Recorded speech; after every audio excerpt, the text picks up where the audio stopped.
are going to speak about, as you can see, health and child education. Now, we have all been to school. So, we finished our school, many of us went to college, many of us went to university, and most of us are now working, and some of us are even retired. And when we went to school, it was quite a happy time. We did not have so much stress, we did not have so much tension, we did not have so much homework. We could go home and relax and play with our friends. There was no compulsion to go to the tuition. Many of us never even went to tuition. We managed at home. Our parents helped us. If we got third class in the exams, we didn't mind. But today's situation is very different. Today, when children go to school, they have a lot of tension. Now we must imagine 2 and 3 year-old children learn how to read and write. By the time they are 5 years old, they have to write entire sentences. Then they have uniforms.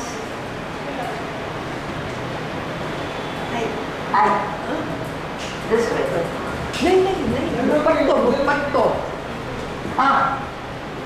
Ready?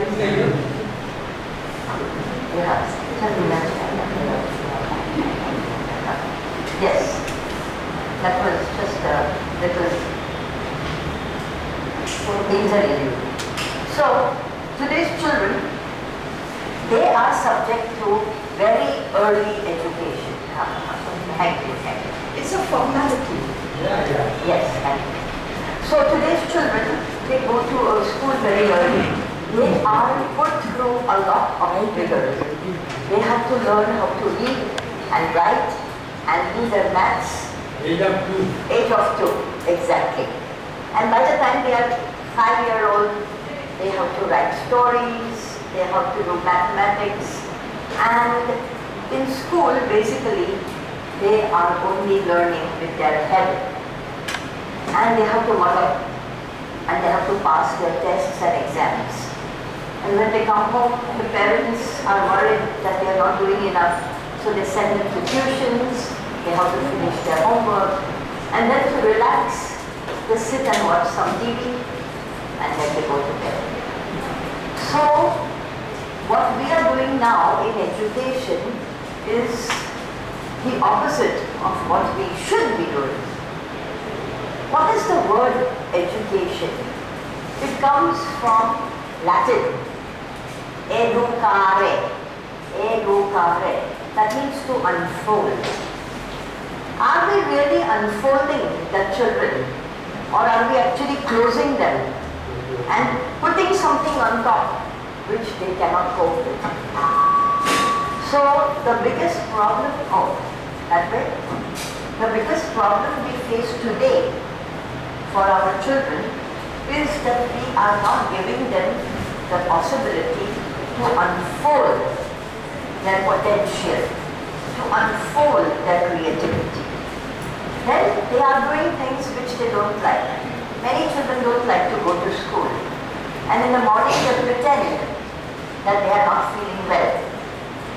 In fact, in most cases they are feeling quite alright, but they pretend that they are sick, they are very sad, they don't like to go to school, they have a lot of problems, and all this affects their health. They are miserable in many cases. Of course, if a child is very good in class, then that child doesn't notice this pressure. But there are many children who find the pressure too much and they are stressed out. And then they get very upset. And being upset affects their health. So they start getting headaches. They start getting problems with the stomach. They start getting indigestion. So what can one do? We cannot leave the children at home. They must go to school. They must. But what is the school that we are sending them to? That's the first question. The second question is, what are our children doing in their free time? Are they really playing? They don't have a free time. Right you are, sir. No What they will free play? time. What are we talking about free time when they don't even have free time? But if, God willing, they have some free time during the holidays or even over the weekend, then in many cases they have to do their homework. So their free time is given up for homework. Then in their free time they also watch a lot of television, which, as we all know, is not good for their eyes. The television watching affects the eyes and it also affects their brain, because they are seeing series of moving pictures and it's difficult for them to digest everything. They can only digest some part of it. And many children are watching television which is not appropriate for them. It is, if they are watching some child pleasant, or I would say things that are good for the children, that's fine. Some cartoons, some stories, things like that. But in many cases, the children are not watching pleasant pictures on television. And this is another problem. Many times the parents don't even know what the children are watching, because they say, sit down, watch television, I will prepare my food or whatever. So the child is left on his own. And we don't know what channel they are watching and what films they are watching. So that is the second problem, right? First problem, we have already identified stress in school. Second problem, we have already identified watching inappropriate programs on television. What is the third problem that we can identify which can cause health problems? What would you say? Junk food. Emotional turbulence. Junk food, food. Junk food, yes. Emotional turbulence. Yes. Now this is also one aspect that I wanted to approach. Food. What are the children eating? Or what are they drinking? Vada pav, samosa, spicy food, cold drink, Yes. fast food. You see, one of the biggest problems in our society is fast food. Fast food is processed food. It's very good once in a while, but if it is done on a regular basis, it affects the digestive organs. And when children are very young and you give them a big bottle of Coca-Cola, you can just imagine what it does to them. They have saccharin and chemicals and all kinds of things that they take in. And because they are small and their bodies are small, it affects them more if a child drinks 1 glass of Coke and an adult drinks 1 glass of Coke. The child has a much worse reaction than the adult because the child is still small. So that is the third problem we face. What is the fourth problem? Who can identify? They have been asked questions to their parents that they never actually properly. This is also a problem sometimes the children suffer from. Sometimes they have some very important questions and they want to ask their parents these questions. Because if you can't ask your parents, whom can you ask, isn't it? You can't go and ask your neighbor or the Aban Bana downstairs or something. You have to ask your parents. Or if you have brothers or sisters, you can also ask them. But ideally parents. And in many cases, parents have very little time for their children.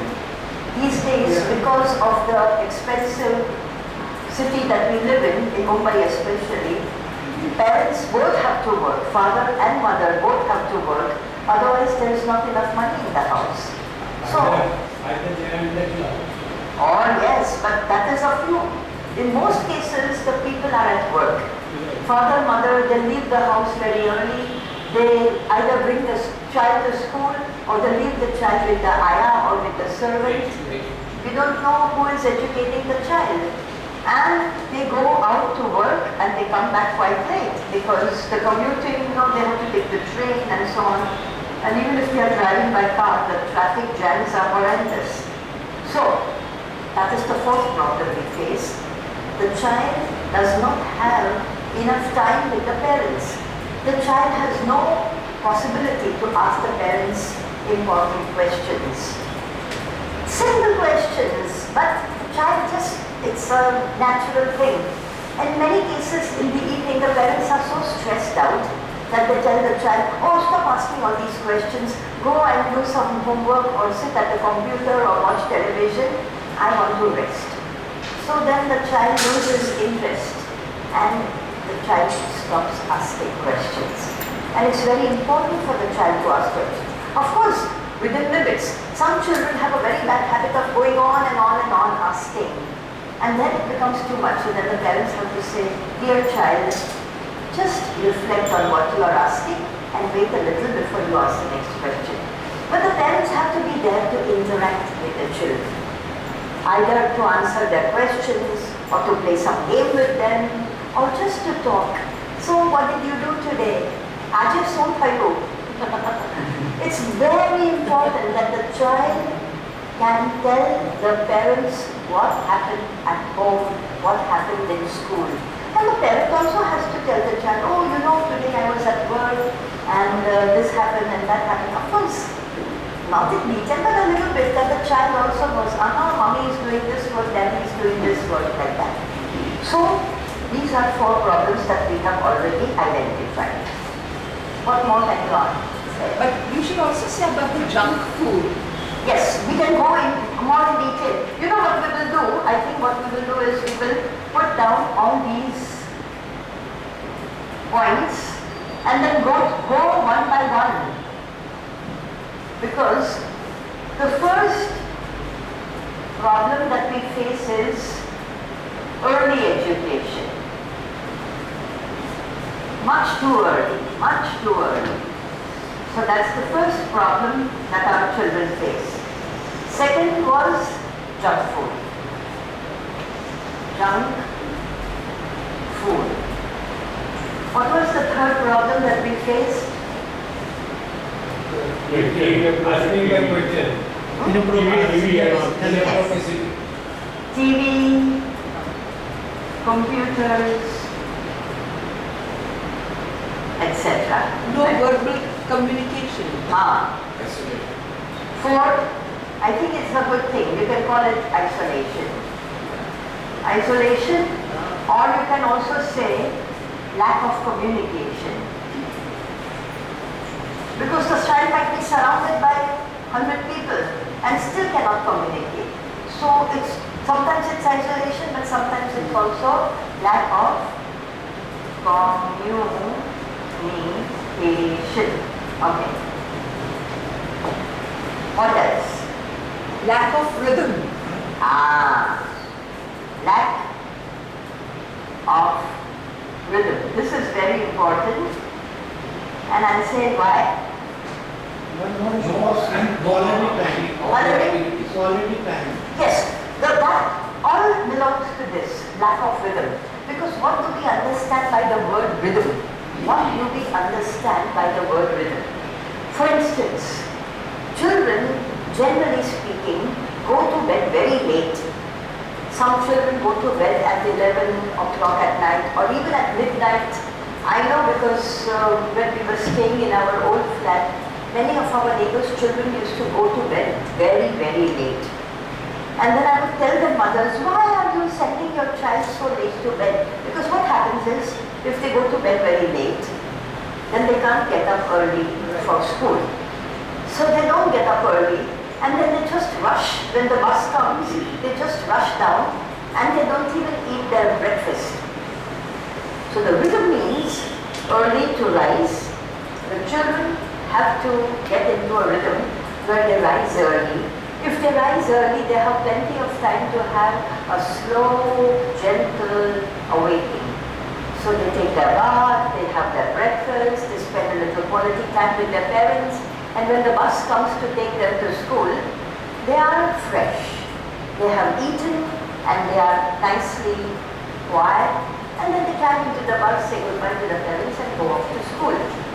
So the rhythm is very important. If children go to bed very late and rise very early, then by the time they come home from school, they are very tired. and then the parents send them to bed or whoever is at home. And then they spend the sunny time when they should be playing, they spend that in bed because they are so tired. So this is also a problem. So the rhythm is of waking and sleeping and of food.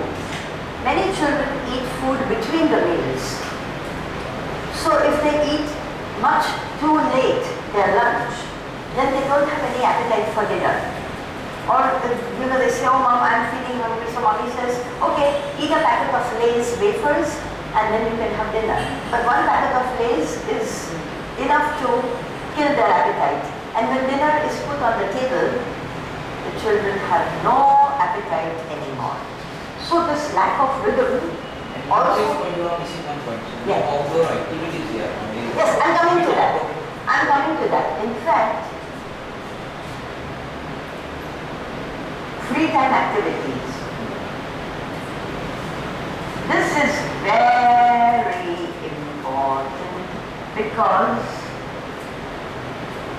this also makes the difference between good health and illness. Now, what should children do in their free time? What do you think they should do?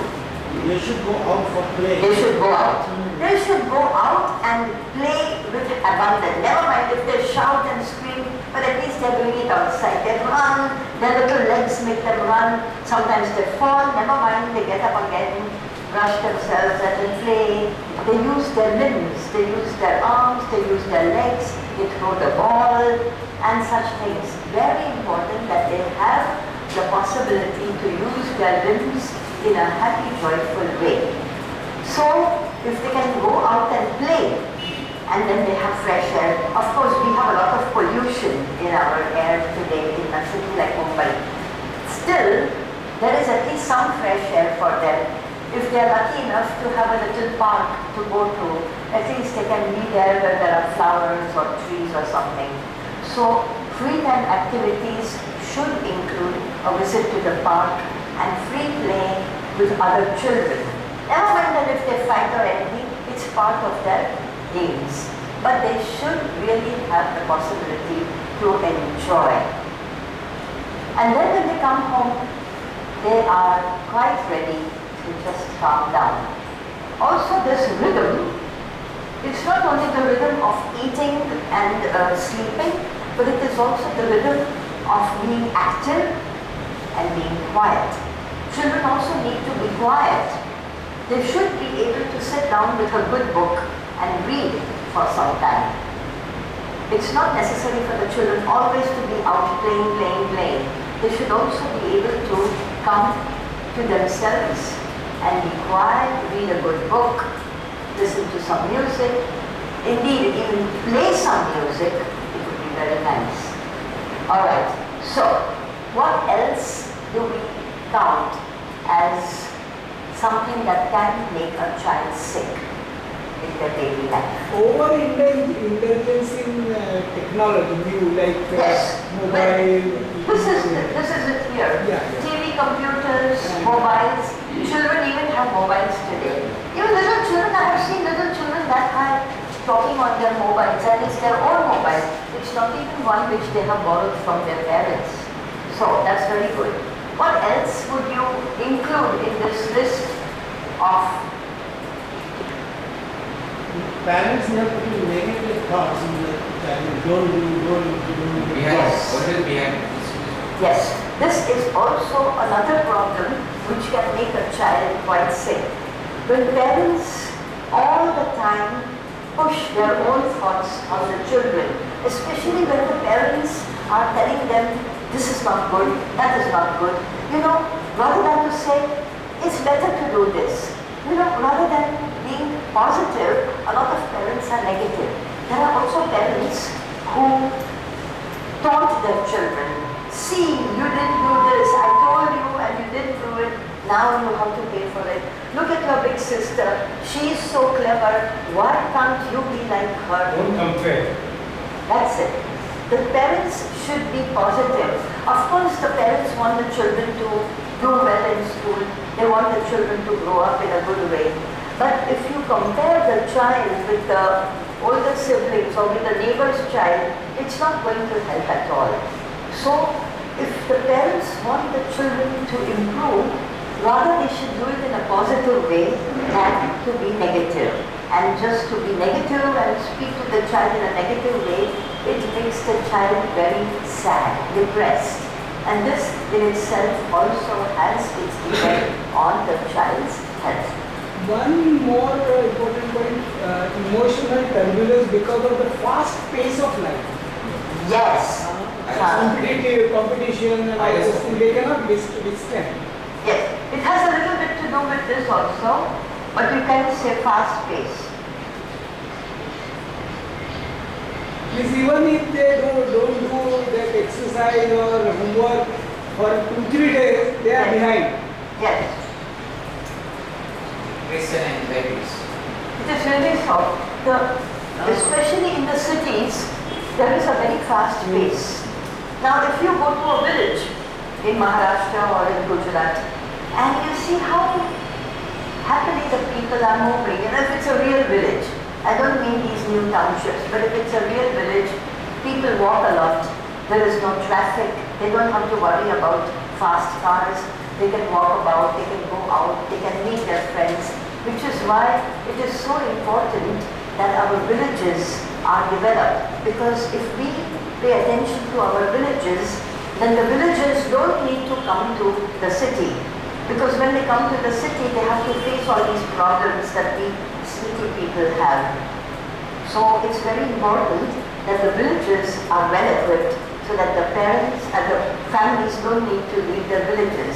And in fact, you know, many years ago when Mahatma Gandhi was still alive, he said many interesting things regarding child education.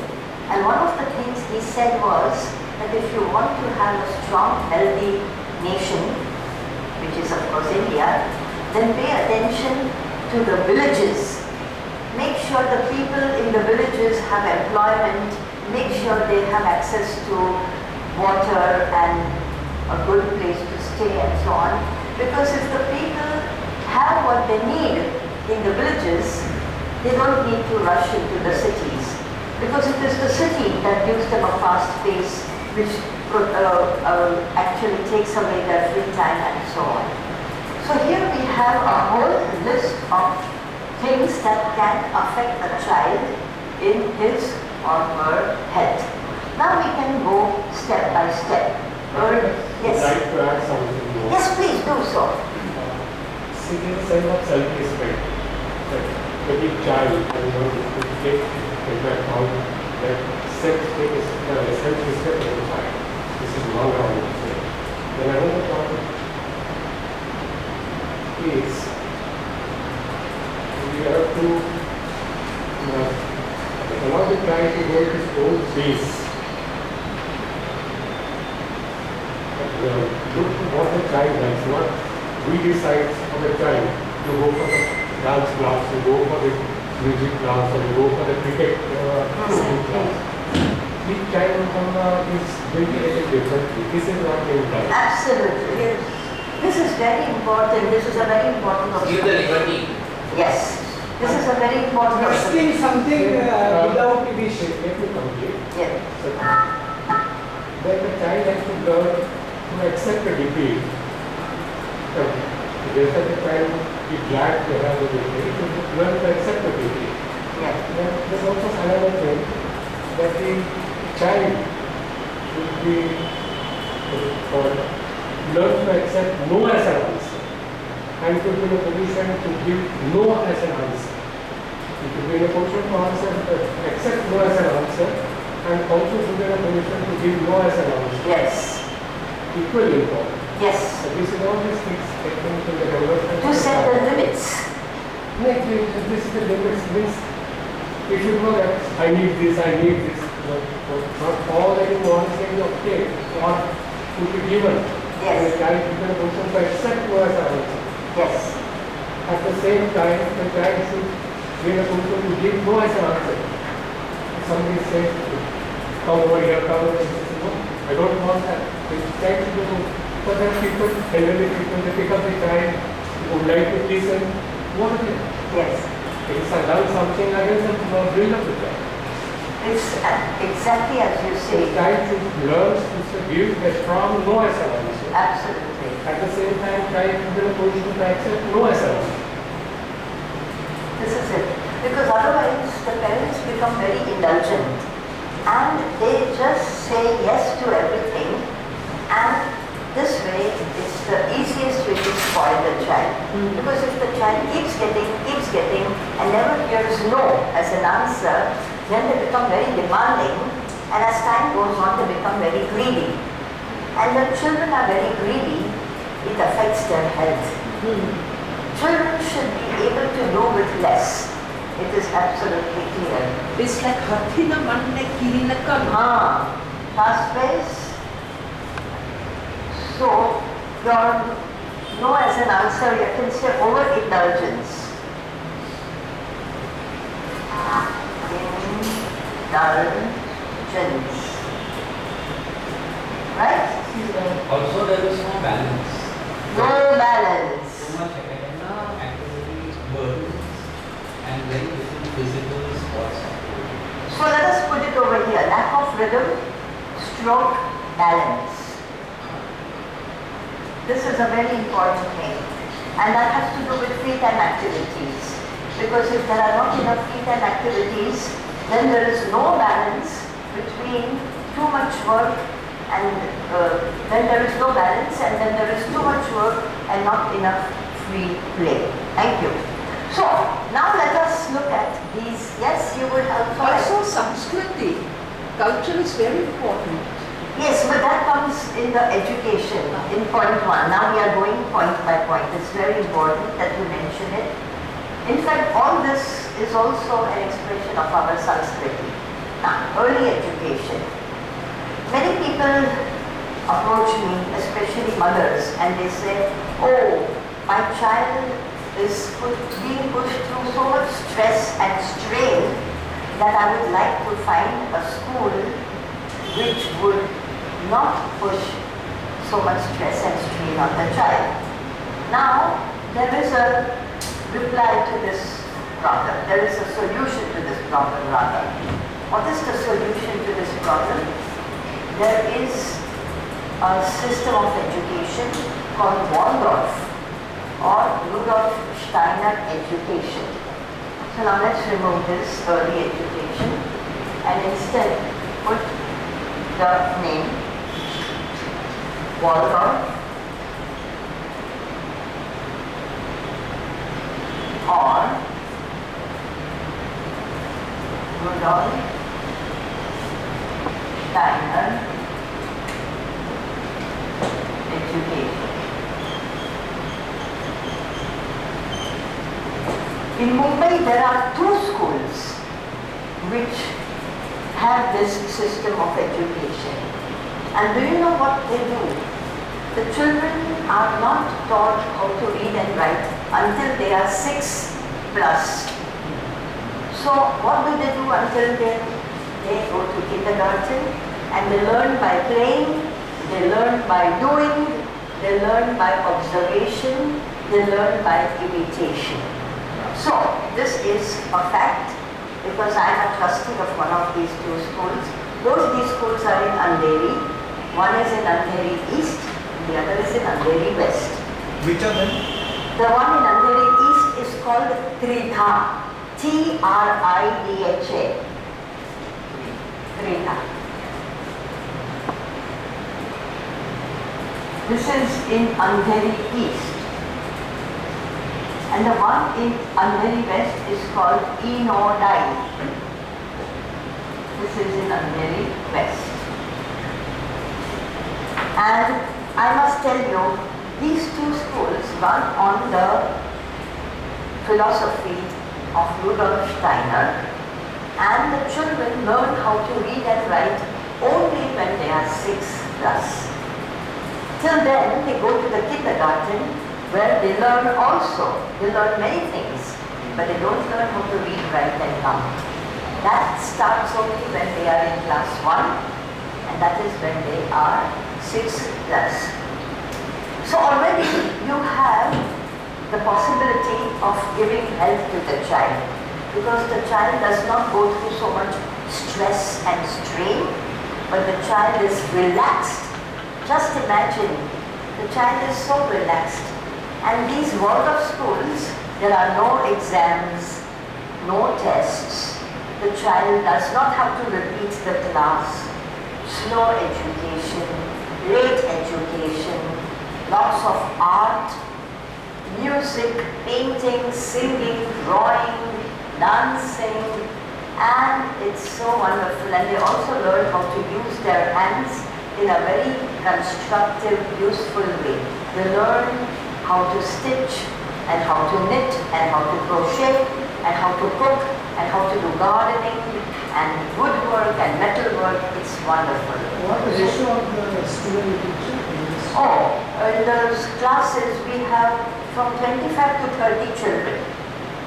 So the teacher has a class of 25 children, even 30 children. In Gridha there are more children. So now we have started dividing the classes into two sections, A and B. So in Gridha classes 1, 2 and 3 have A and B. So then there are 25 children in each class. Yes, of course, a school like this, you cannot have 80, 90 children in each class because you are giving the child quality education, right? So, this is possible. And what is the basis of this education? The basis of this education is the threefold human being: thinking, feeling, and activity, doing, action. So when you are teaching the child how to think, thinking, feeling, and doing. Yes. Now in thinking we have all the subjects like reading, writing, maths, science, all these. Yes. All the academic subjects. In the realm of feeling, we have the subject of the art. The heart is educated by art. So we teach the children drawing, singing, music, and so on. And this gives them a lot of joy. And finally, we also teach the children how to use their hands, as I said. So it's called doing. They do things with their hands. And they learn how to do things with their hands. And they become so good at it that at home, if something breaks down or if there is some need for repair, the child says to the parents, go aside, I will do it. And in many cases, the child even repairs some of the things that have become broken. So we are teaching the children not only how to use their head to think all the time, but to use their heart for joy and to use their hands in a constructive, useful manner. Now I can't go into great detail about this education, but if you are interested, I will give you a website, and then you can visit my website and know more about this education. Let's now go to the second one, junk food. Our ancient sages and all our gurus and our fakirs and all our holy people, they have said that if you want your child to be healthy, the child should eat ghar ka khana, made by the mother. Now why mother? Mother is the one who gives nutrition to the child, right? When a baby is born, it feeds from the mother. And then when the baby becomes older and older and starts eating food, soft food first, then hard food, then it is the one who gives nutrition to the child. The nurturer. The mother nurtures the child. So the mother continues to nurture the child. Of course, that doesn't mean that the father should not cook. Fathers can also cook, no problem. But it should be somebody at home to do the cooking. And ideally, it should be the mother. Because if she makes good ghar ka khana and feeds the child, when the child is small, she feeds it with her own hand. You have to think of Yashoda and the baby Krishna. How she feeds the baby till he is quite big, and how happy the baby is to be fed by the mother. So the junk food gives place to Ghar ka khana made by the nurturer. Home food, and I will make an oblique and write mother, who nurtures the child. There are cases where the father is also a good cook, and once in a while he can also cook for the child. The child should not be under the impression that women should do this only and men should do this only.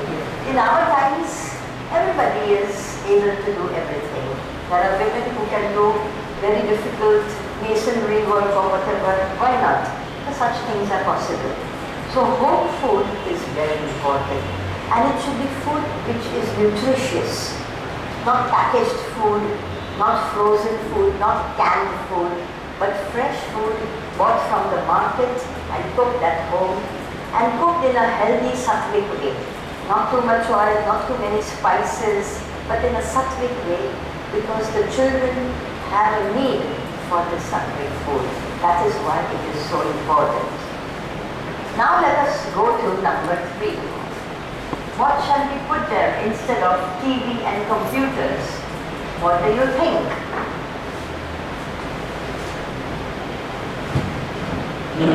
Books. Games.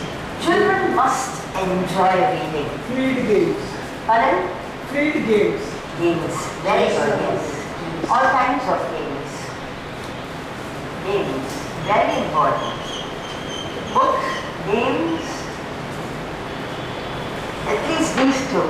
Children, you know, it's very interesting. Nothing can give you as much joy in your spare time as reading a good book. You know, I still remember how we were in our childhood because we had no television, we had no computers. So what we would do is we would go to the lending library and get some books and even some comics home. And then we would sit and read. And we would be so engrossed in the reading that we would even forget to eat. And then our parents would say, come, come, the food is ready, we are waiting for you. Oh, just a minute, I want to finish one sentence. So the joy that you can derive from reading a good book, you will agree with me, it's something very special. So, if the children watch a little TV, it's okay. But in fact, they should be encouraged.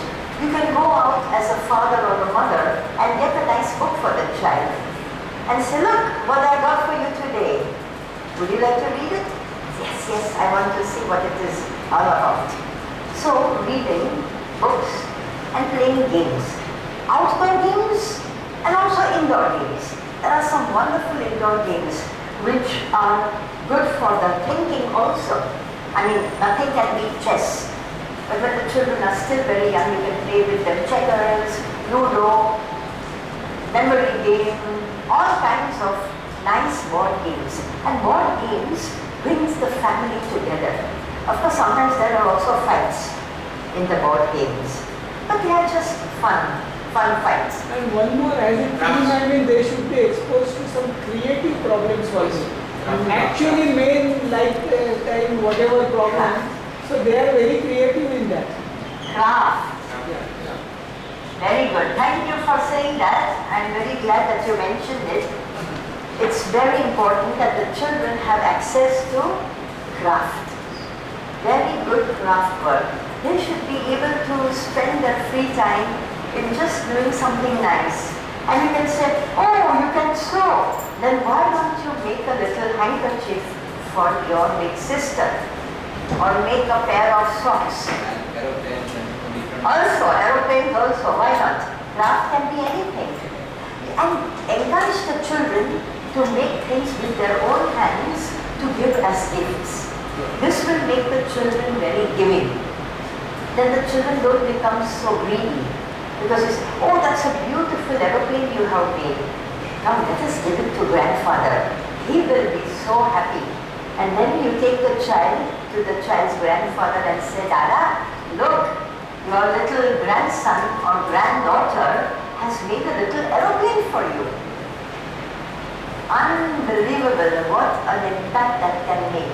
and that grandfather will never forget this gift, and the little child will never forget that expression of happiness on the face of his grandfather or grandmother, as the case may be.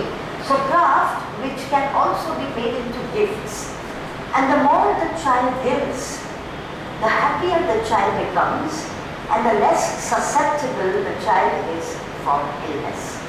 Greed can make people very sick. It has been said by doctors that many of the illnesses that people have later in life, in their adulthood, the root of these illnesses is greed. So we have to teach our children not to be greedy. Of course they should be asking for things, what they need. But as we say, Mahatma Gandhi said, Kiri ne kan, ne hati ne man. And it has been translated into English as there is enough for everybody's need, but not enough for everybody's greed. But actually Mahatma Gandhi never said that. He said Kiri ne kan, ne hati ne man. So Kiri is small, so what its needs are small. And an elephant is big. We will not say an elephant is greedy because he's eating so much. He's eating what he needs. The important thing is, if it is possible, to show the difference between a need and a want. Yes. Then it's ideal. Exactly. And this can be done at a very young age. Now, for example, the child who's very young says, I want a new watch. The parents say, what will you do with a new watch? Why do you need to know the time? We will send you to school on time. In school, the teacher will tell you when the lesson comes to an end, what do you need a watch?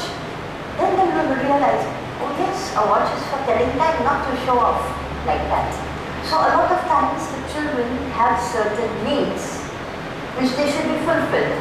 But when they have these wants, which they don't even need, why should a 7-year-old have a mobile? Tell me. There is no reason. So, all very expensive toys. Why do we need to splurge thousands on their toys? Or sometimes children have birthday parties. And so much money is spent on that birthday party. They bring in some clown from somewhere, and they bring in some disc jockey and this and that and all. Why? You can play some nice birthday party games and they are such fun that the children will forget Now the that time. has become as a status symbol. Exactly. It is a status symbol, but we have to break that. And who should start breaking that? The parents. I must be very honest with you. In our school, the Waldorf schools, the parents themselves, because to believe in these things, they don't have expensive birthday parties for their children. They have simple birthday parties with simple party food, nice games, nice music, some nice music playing in the background, especially from musical chairs. And before you know it, it's time to go home. And the children are happy. And all these back presents also. I remember reading in the paper that once a family gave back presents, little tortoises, turtles. And by the time the children went home, half the turtles were dead. Is this what we want to teach our children? It's ridiculous. Why give turtles? These are precious animals. So if you must give something to take back home, then you can give a little bag of some nice healthy sweets. Something simple. On a little envelope, little card saying thank you. Written by the child whose birthday it was. These things go a long way in giving happiness, because happiness always translates into good health. The happier the person, the healthier the person. You will notice it yourself. On days when you are not very happy, when you are grumpy, when you are in a bad mood or you're depressed, you might get a headache, you might get a tummy ache, you might even get a little fever. Bad mood, angry behavior and so on, that gives illness. And joy, happiness, optimism, creativity, that can make a child very healthy. And we are looking at the health of the child because that is the main topic.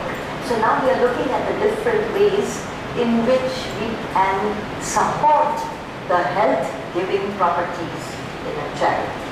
Let us now look at the next one. isolation and lack of communication. That should be transformed into conversation. That is very important. Conversation. Let your child ask questions. Sometimes they ask questions which you cannot answer. Then you say, oh my dear child, I cannot answer this question right now, but wait a little, I will find the answer. Be honest. If you don't know the answer, be honest. Don't bluff. Don't bluff the child, because the child will realize you're bluffing. Be very honest and say, look, this question that you have asked me, it's a difficult question, but I will try to find the answer for you. And then go out and try to find the answer. Or if it is an inappropriate question, too early for the child, then you can say, look, you are still very young. Wait a little, you will know the answer when you are a little older. The children accept that. They will then not bother you, because they know, yes, mommy is saying that, she's right. But communication has to be there. Conversation. Communication on many levels. You can talk to the child, you can take the child by the hand and go for a walk.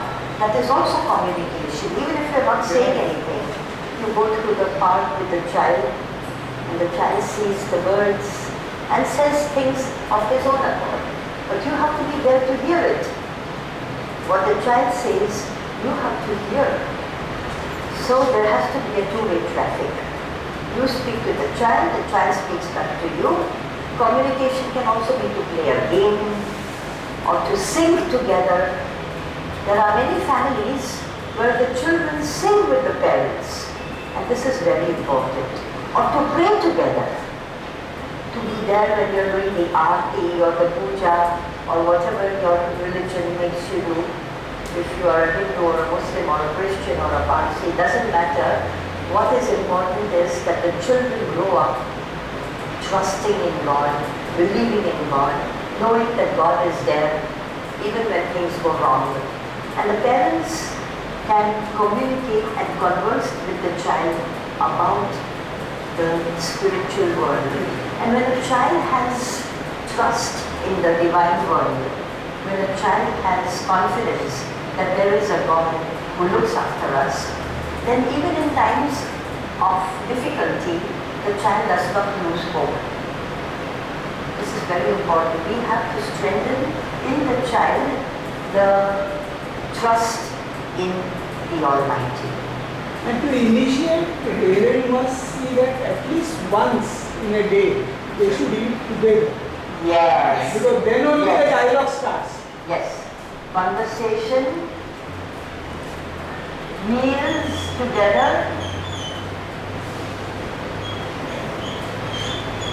prayers also. All these things help the children to communicate. Because as you rightly said, yes? When child speaks, parents must listen. Very important.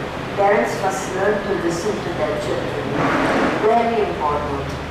Because sometimes they are, no, sit down, you ask too many questions. You're so Just small. You're so small. That also, exactly. Or the mother is watching a serial on the television and the child comes with a question. The mother says, wait till the serial comes to an end, then you can ask. And many a time they will shut them by फालतू ऐसा पूछो मत या फालतू Exactly. Because for the child, it's an important question. For us adults, it might be a faltu question. But the child is only 5 or 7 or whatever. And you can't just brush it aside. Sometimes the parents are very busy and then they have to say, look, I'm very busy right now, but please ask me the question, I'll think about it, and then when I'm finished with my work, we will talk about it. That's possible. And they must honor that commitment after that. And honor that commitment. What you promise to your child, you have to keep that promise. Otherwise the child will lose faith and then say, it's no point asking my parents any questions because they don't answer me anyway.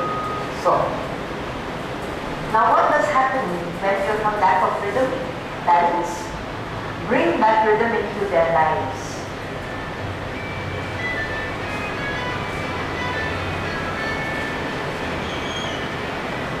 Rhythm. Rhythm of meals, sleep, awake, rhythm of meals, rhythm of sleeping and waking. I would say sleeping and waking.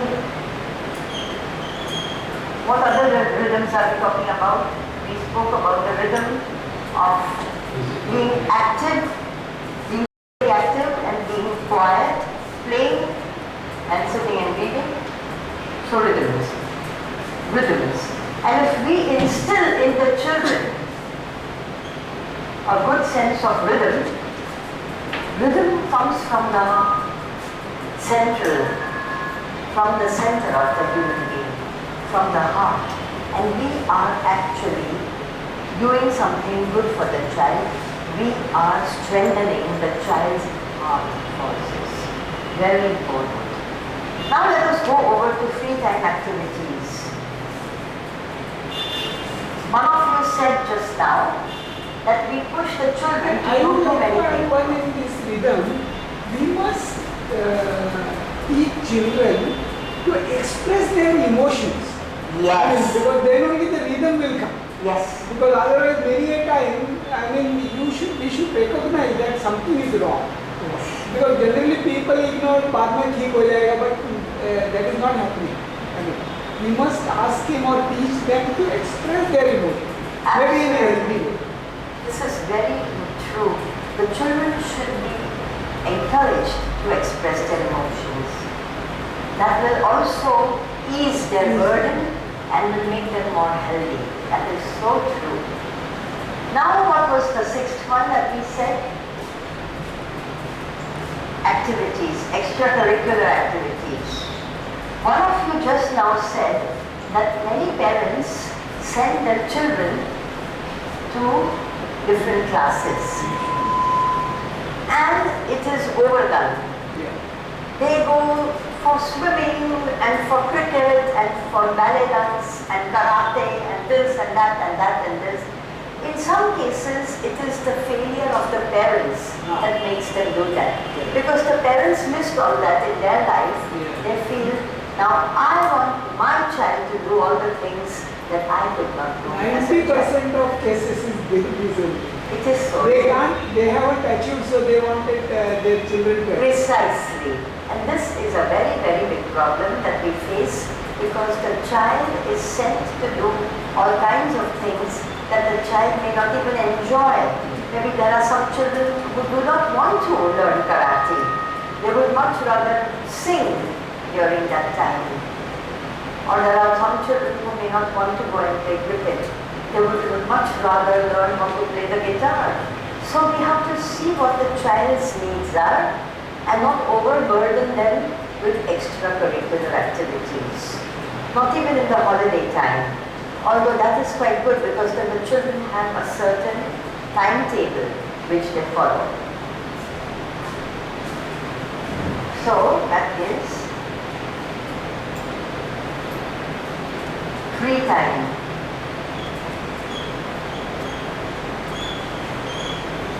Free time activities. Not too many, but also not too few. Because otherwise what happens is that the children then say, oh, I have nothing to do, I'm getting bored. And then they start doing mischief. Otherwise you can go into hike picnic and so. Yes, of course. Or you can meet other parents, bring other parents together and then take turns in taking the children out. Let's say there are 10 children, just as an example, there are 10 children. So the 10 sets of parents, mothers, fathers, whoever is free, they can say, okay, on Monday, we too will take the children out. Then on Tuesday, the other two, like that. So then the burden does not fall on one person only, but it is shared equally among the parents. Now the fast pace we spoke about, we need to slow down. This is a very important aspect in a child's life. Slow down. One thing that you can do with children is to take them in the rural area, some village.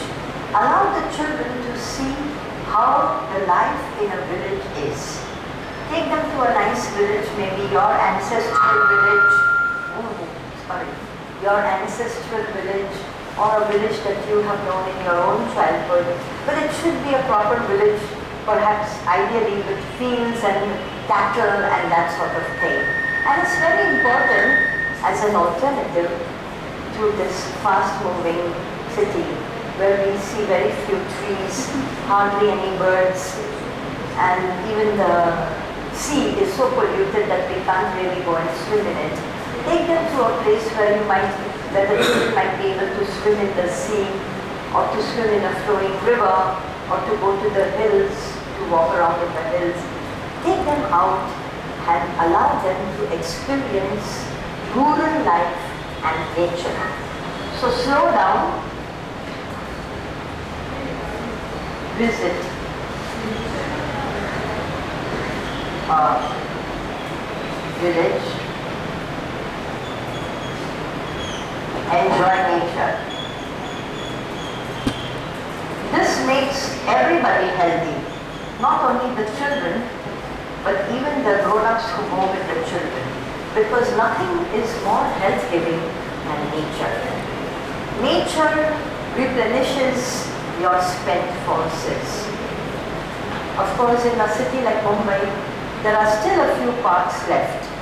And if you have access to a park with a few trees, it does not have to be a huge park. Even if there are just a few trees with a few singing birds, if you're lucky, and you sit under the tree and enjoy the tree, enjoy the fresh air, it can make the person quite healthy. Let us now look at one more aspect, and this is the last one, overindulgence. How are you going to improve on that? Like we said, we have to see what the child needs. The child might say, "Mommy, my shoes are torn. I need a new pair of shoes." Yes, of course, when you buy a new pair of shoes. But if the child already has 5 pairs of shoes and says, "I'm not happy with these shoes, I want a new pair," then the mother says, "Sorry, you've got 5 pairs, they are in perfect condition, you are not going to get a 6th pair until you really need it." And it shouldn't even come to that the child already has 5 pairs. So you have to go slow on that. And you know, another good thing to do about overindulgence is that you can give the children an example of what they see around. There are so many children who are living on the streets. I mean, this we see all the time when we are traveling along the streets. On the footpath, you have families living with just practically nothing. And yet the children are happy. They organize themselves. I hardly have seen little children on the street fighting. They all play well. They organize themselves. They have their little games. And they do with what is available. If there is a construction site and there is a pile of debris, they'll jump up and down. They will play whatever available. Exactly, they will play with whatever is available. Whatever is available. And they will derive more pleasure from a torn box than some other children might derive from an electronic gadget. So it is not what you give the child, but what the child's needs are. And believe me, all children the world over have very simple needs. Really, their needs are simple and few. It is we adults who insist on creating the needs. Oh, why should you not get this lovely Barbie doll when your neighbor already has 3? And so on, you know. So it's things like that.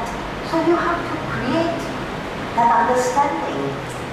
And when the child comes home and says, All the children in my class have a mobile. I'm the only one who does not. Then you can say, well, okay, we have to see about that.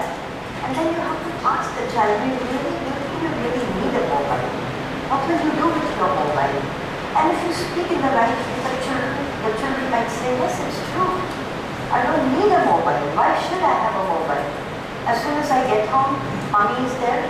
I don't need to call her from the school. And anyway, in schools, the children are not allowed to use mobiles.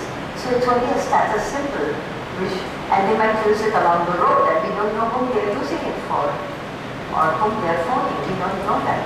So these are the things that we as adults have to see, because we adults protect our children. We are the ones who are looking after the children. And if we adults fail them, then what can they do? At what age span they should be moving to the children? I think it's very different from school to